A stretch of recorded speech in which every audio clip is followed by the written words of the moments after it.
cropping up stockers? It's Zach, the stock cropper. Coming to you from beautiful Buffalo Center, Iowa site 2 weeks from today. So today is Saturday, August 12th. 2 weeks from today, we will be having our third annual, hard to believe, third annual stock cropper field day. I'll show you the magic of the cluster clucks that we have behind you, along with a whole bunch of other stuff. We've got a lot of great people that have already RSVP'd. I'm so pumped with how many folks have already signed up to come and the quality of people that are coming. We're going to have, like I've said before, Ricardo Salvador is going to be our keynote speaker, Food and Policy Director for the Union of Concerned Scientists. We're going to have folks like Joe Bassett, Jason Mock, Sheldon Stevenmer, Lance Peterson, Joe Stroman. I'm hoping Junior Fanseal from Nebraska is going to be coming up. Rick Bieber. If you've been to our field days before, you cannot forget Rick Bieber. We just have a lot of characters that are really interesting. And if you're looking to interact with interesting people around a lot of crazy agronomic concepts, I wanted to make sure and start the video with encouraging you to click the link. I'll flash it up here, and then it's also in the description to this video. So a couple other things, we're going to be kicking off that day at 10 o'clock in the morning, a sharp start. So it's not going to be just a come and go field day. We're going to start with a program promptly at 10 a.m. Up in the farmyard here. And then we're going to go out and take plot tours, look at the cluster cluck barns, as well as everything else we have going on. And then we'll finish up with lunch. I've actually got a really sweet taco truck that I sampled here a few weeks ago, and they make unbelievably good tacos and burritos. We're going to have that on site as well. So it's going to be a glorious day.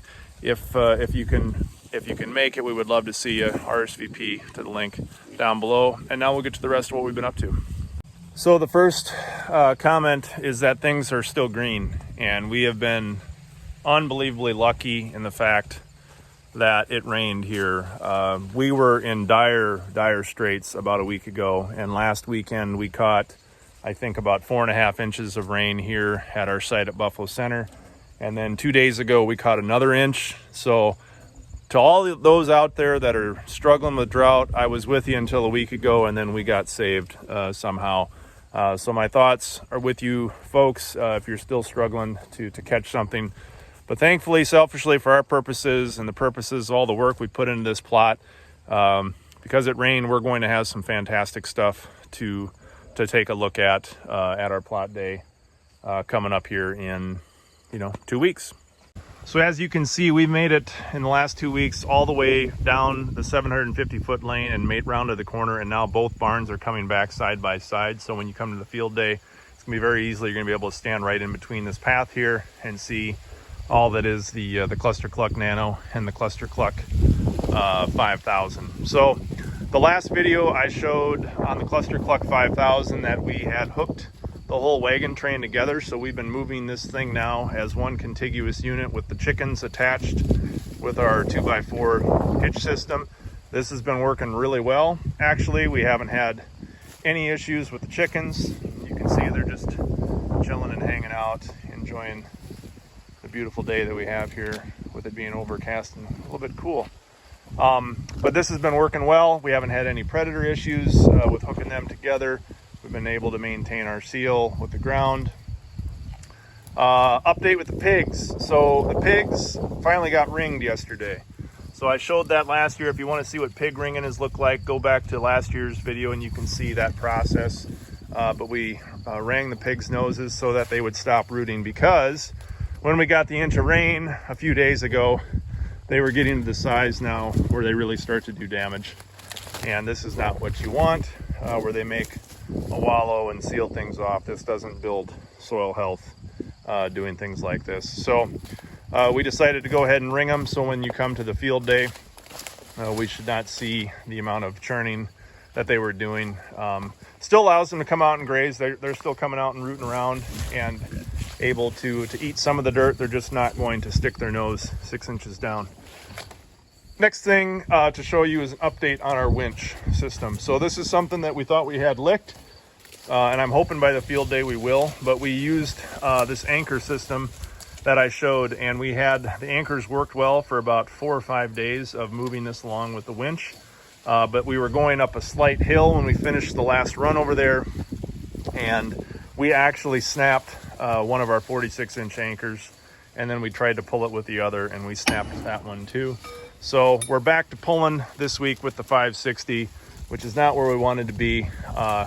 But until we get our anchor system beefed up, and we're hoping to have that for the field day, that this barn will still be potentially in autonomous mode for that.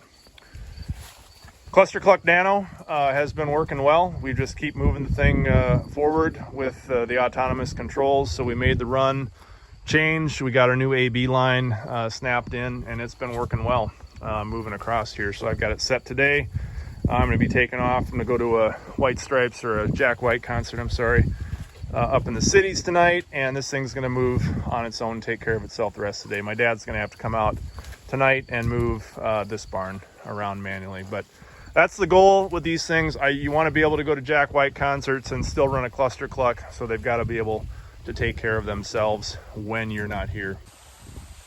The other thing that I would say is that the barns we will actually have the new Cluster Cluck Nano Deuce, or 2, or whatever you want to call it, the second version of the Nano that Dawn Equipment has been working on this summer.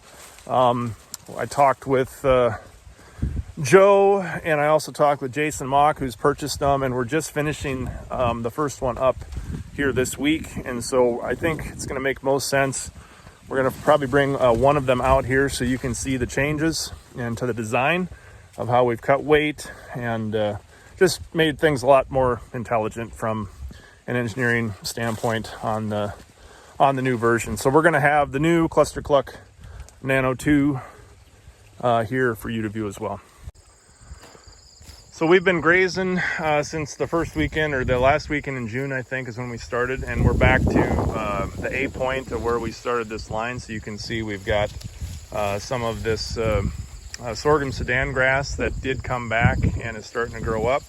You can see some of the oats left over, and you can see our forage rape and some of the kale that we have really taken off. But so this obviously isn't as thick as what the first pass is, and we do have some water hemp and weeds coming, but it's like what we've seen in previous years. If we get rain, this will definitely fill in, and we've got enough moisture. You can still see the ground is moist to the top, that this stuff is going to continue to fill back in.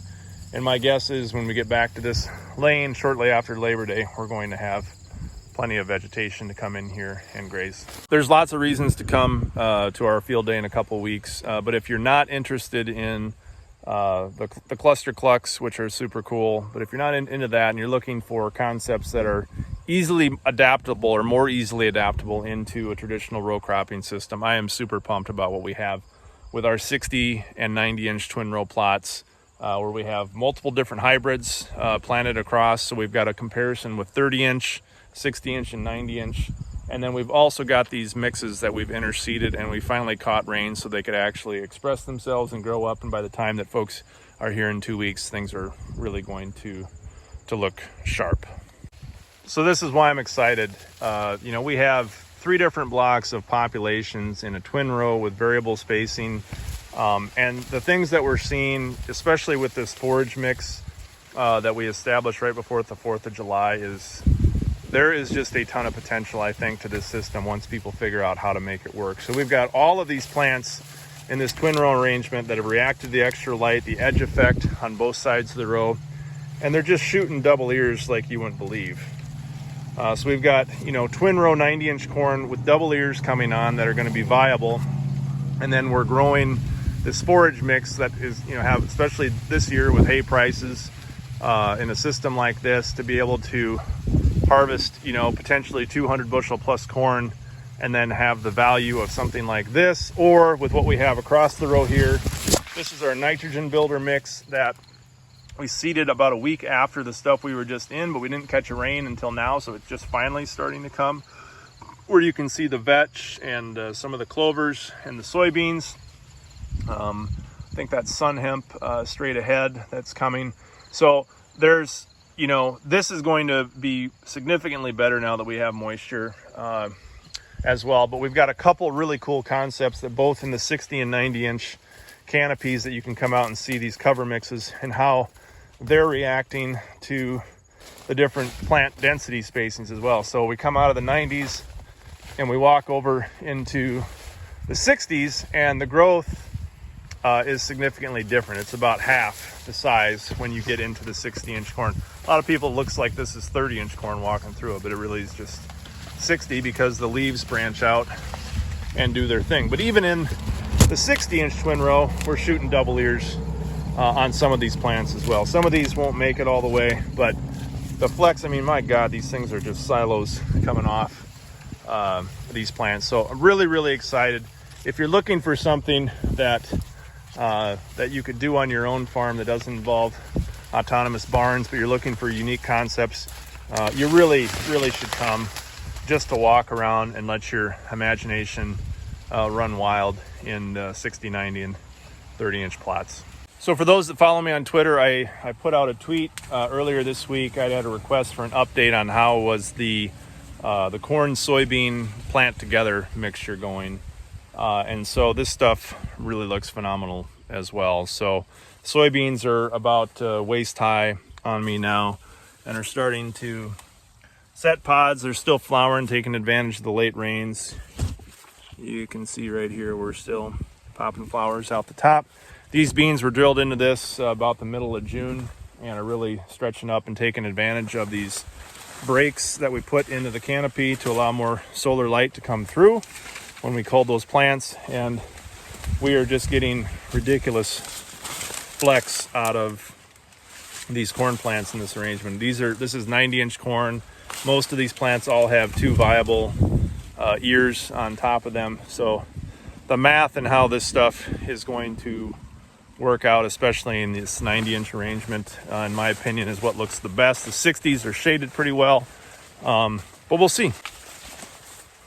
So one of the things I was hoping for was that our sweet corn would be ready for the field day, and it actually got there ahead of time. So we're going to actually be picking this stuff this weekend and doing some freezing more than likely. So it maybe would have been ready if we had it next weekend, but 2 weeks this stuff will be gone. But this is, look, I mean, the flex and the ear quality that we have in the sweet corn with the pumpkins coming in between. We're going to have a ton of pumpkins coming. Here's, let's see, yeah, 2 bangers right next door to each other. And we're still flowering, but I'm going to give these pumpkins to Juice's kids to market themselves so they can have some fun as part of the project. But this concept for people that have smaller plots of land and want to do a relay crop of sweet corn and pumpkins, I think this just makes a ton of sense with a lot of these sweet corn plants too. We're going to be able to harvest 2 ears off of these as well, where they've got more space. So you won't be able to see the sweet corn, but you'll definitely be able to see the pumpkins when you're here as well.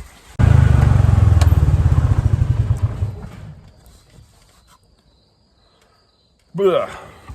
So you can see the sun, or not see the sun.